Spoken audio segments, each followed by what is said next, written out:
Des questions sur le Pérou? La réponse du vendredi. Aujourd'hui, la cochenille.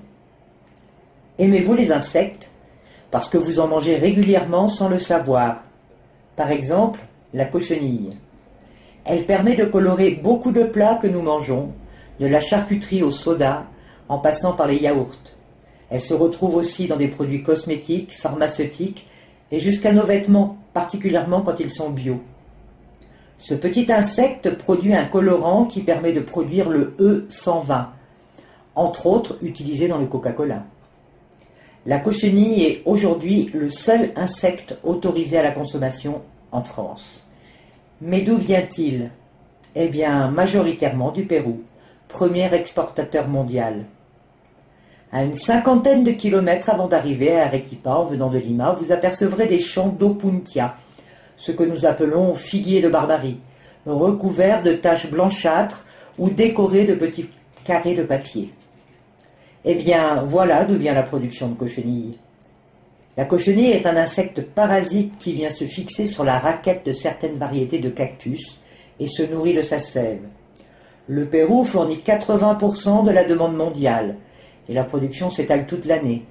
Les principales régions sont Ayacucho pour 65%, Apurimac, Huancavelica, Arequipa. Dans la Sierra, la production se fait à partir de plantes sauvages et cela représente 80% de la production.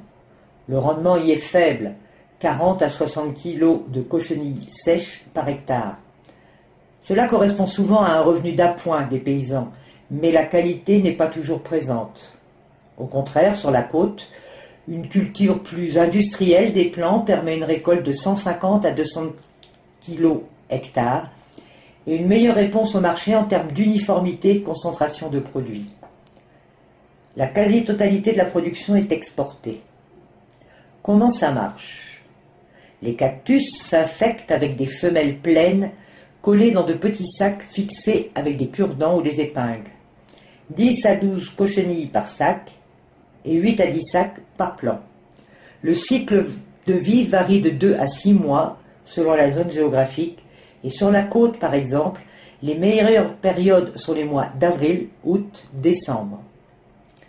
La récolte se fait sur femelles pleines avant la ponte, période où il y a une plus grande concentration en acide carminique, acide produit pour se protéger des prédateurs. La récolte est manuelle, avec brosse et récipient.